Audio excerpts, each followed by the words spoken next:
Hello everyone! So the new year has started and I've already uploaded a video about December of 2024, but now let's actually talk about 2025.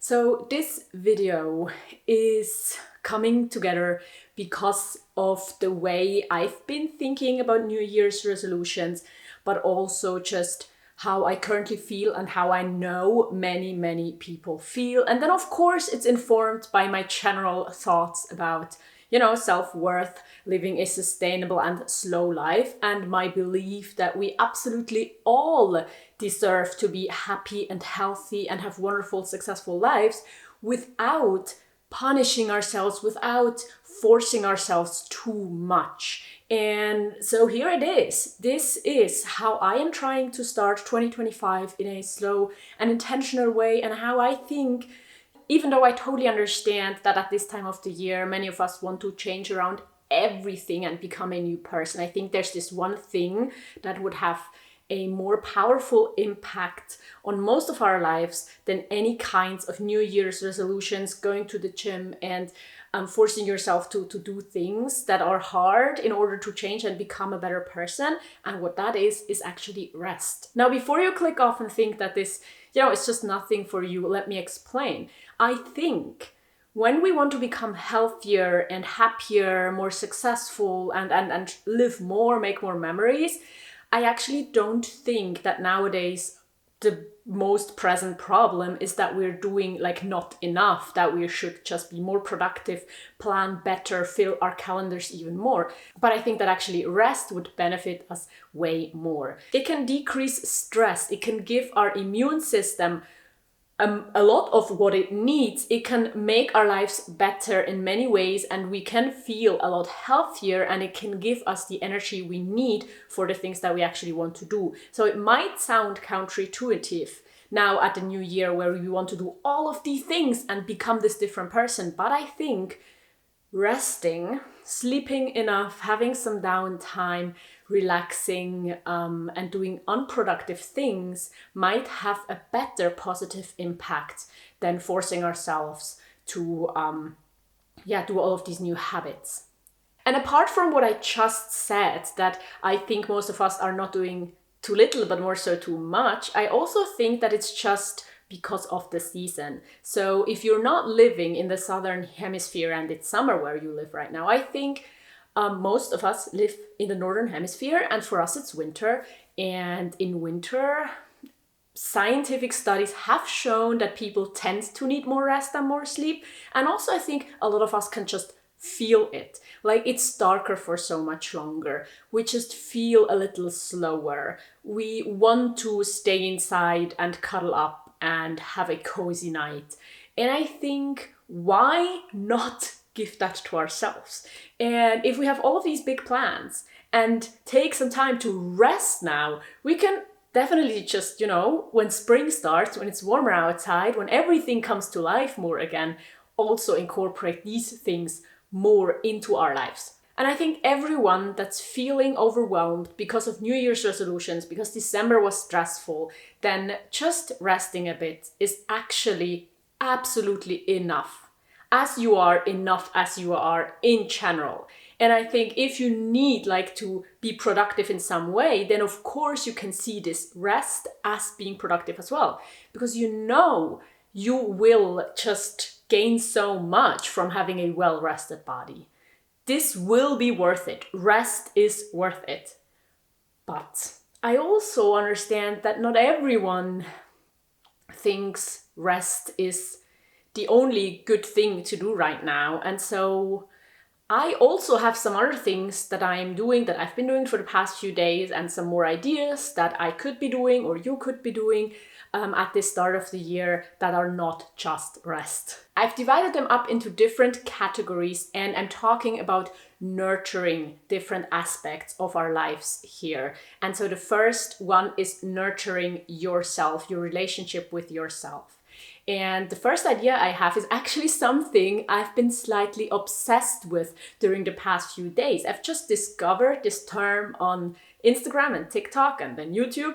It's everywhere, it seems, and it's also not new. I'm just new to it, and that is junk journaling. So this point I'm trying to make is actually not necessarily chunk journaling, it's journaling or making art or some kind of reflection. But chunk journaling, the idea of it is that you collect different snippets of chunk from your everyday life, such as receipts and tickets, Christmas cards, letters, just things that are meaningful, that are memories, that memories are tied to maybe, and that you incorporate them into a journal. And the great thing about that, I think, is that it's chunk. So you're not using up resources. You don't need to buy any supplies. You don't need to spend any money. But it's things that already exist, that are already kind of part of your life. But usually you would just throw them away. And now you make memories and art and reflection and a journal out of it. And later on, you have a journal and can flip through it and be reminded of the time you spent. There, of course, as a minimalist and intentional living person, I try to not, collect everything and put everything in there, but restrict myself to the very meaningful small things. But I actually did try to start to chunk journal, and maybe I'm gonna stop it like 2 weeks and never do it again, but it just sounds like such a genius idea to the things that I would have kept anyways, to incorporate them into my journal that I have anyways, and like that have a bit more of like different kinds of memories, like not just my written letters, but now I also have some snippets and, as I said, Christmas cards. And that is something I just wanted to recommend to you. So maybe if that sounds interesting, you can look it up. Other than that, of course, as I said, I meant journaling and reflecting. I think that can always be wonderful. That can like help you rest and regenerate and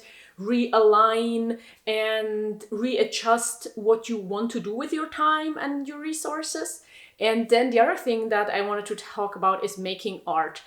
Making art is something that I have an interesting relationship with. So as a child, I really loved drawing, and then I never did it again. And now I started a little bit again. And again, I'm like, my favorite way of making art is actually having a piece of paper, usually just kind of the other side of junk mail or like just a random thing, because then there's no pressure, and a pen, like the pen I use in my journal, the pen I use to write on documents, whatever. And just having that minimal setup. Now for you, it can be totally different. It can be a chunk journal, it can be watercolor, it can be anything. Sculpturing, I don't know. But I think making art can also be one of these things where you do not need to buy new supplies. You can just work with what you have. You can do it. It's not really productive in a way that there needs to be a certain outcome. But then on the other hand, it can be so great for just, nurturing the relationship you have with yourself.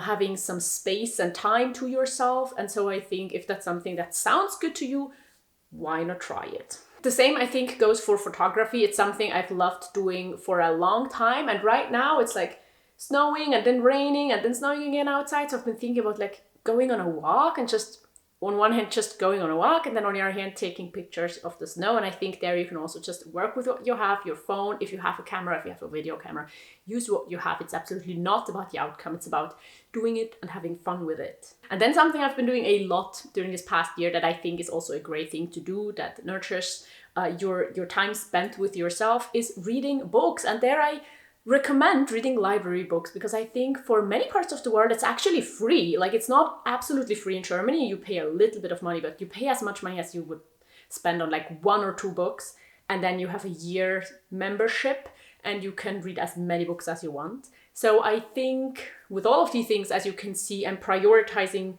things that are free and prioritizing things that are easily accessible, and that you can start right now, today. I do not want to add any stress, but I want to give you and myself some possibilities to, as I said, nurture our lives and spend a good time.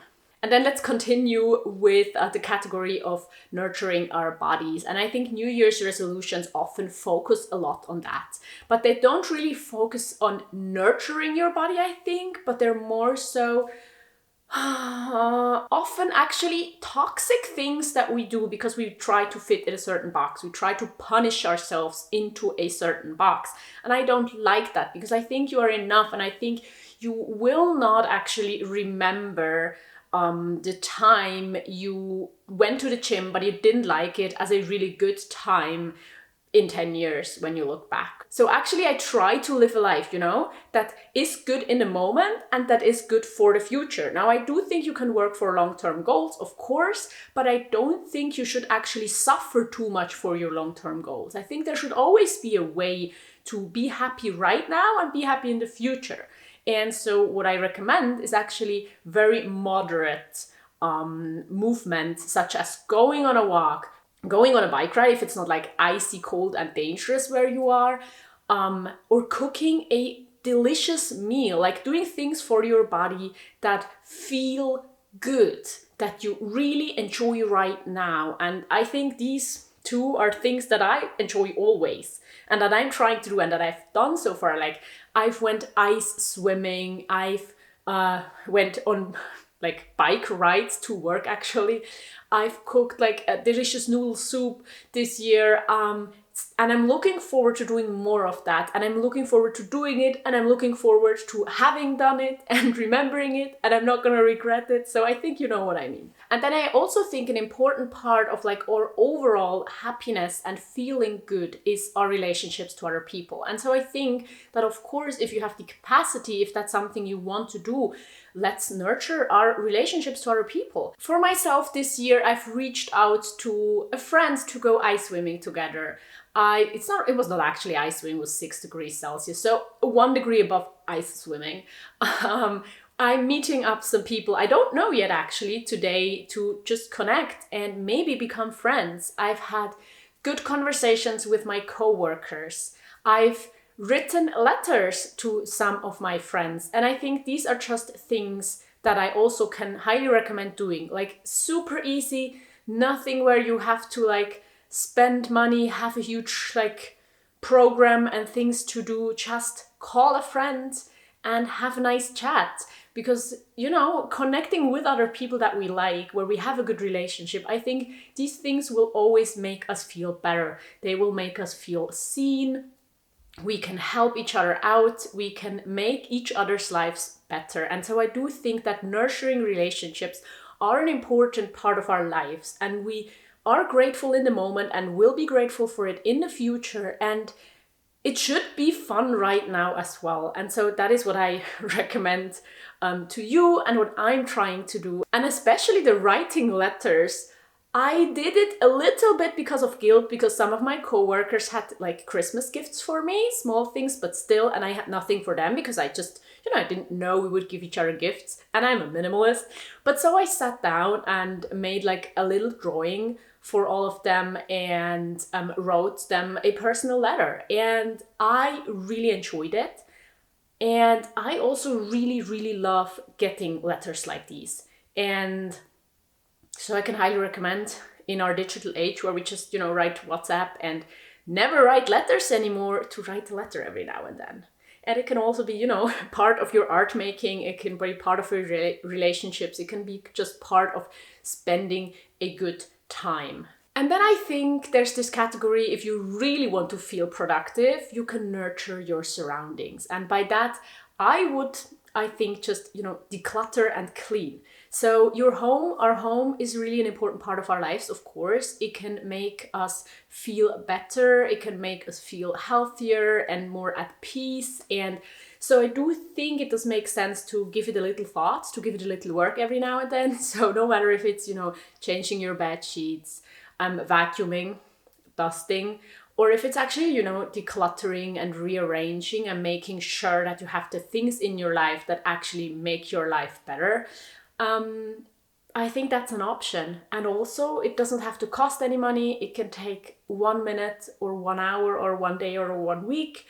And I think these are the important things that I want to give myself and to you here. I want to decrease the pressure. I want to decrease the stress.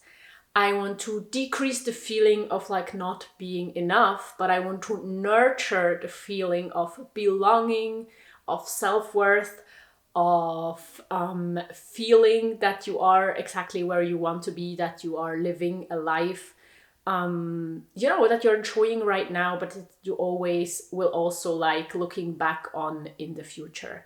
And I've actually had some thoughts, and maybe I'll make a whole video about it.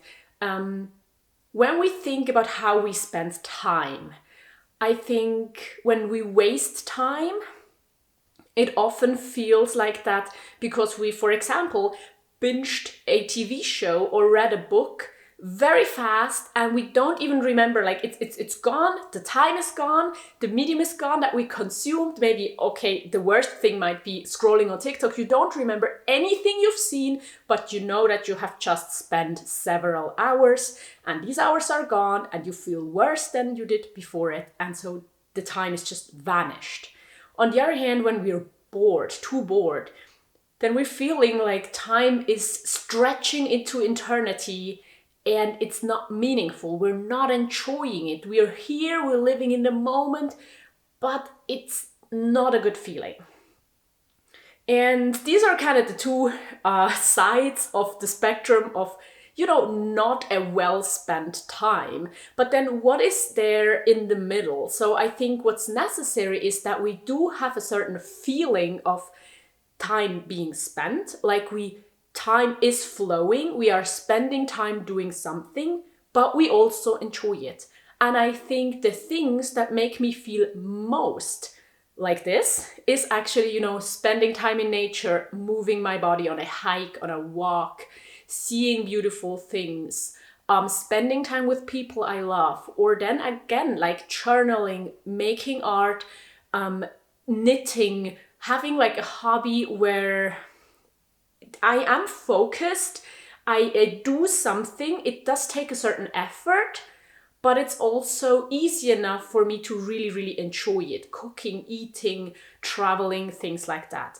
And so maybe you see that all the things I talked about in this video are mostly things that I hope would generate this kind of feeling about time. This, I think, is also where we actually do create memories that we can remember, where we do nurture the aspects of our lives where we will benefit from in the future and right now. And like this, I want to leave you now with all the things I've said. The video is getting long enough. I thought this is going to be a short video. Turns out it's not. But I do hope that there's at least something that you could take away from this video that you can maybe incorporate into your next weeks. But as I said in the beginning, I think it's absolutely enough if we do nothing.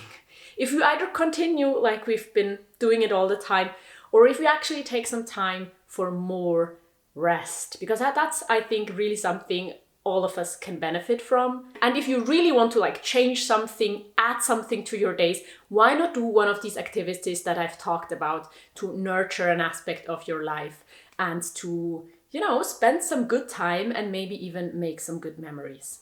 Thank you so much for watching, and please let me know how your first weeks of the year it's about 1 week has gone. If you have any New Year's resolutions, how you're feeling right now. And I also will link you a video right here that you can also check out. And please don't forget that there's also Patreon, where there's an additional podcast episode every single week. So thank you so much to all of the ones who are already on Patreon, and to all of the other ones who maybe are interested. Please check it out. And other than that, now I leave you really, and I see you here in my next video or over on Patreon. Goodbye.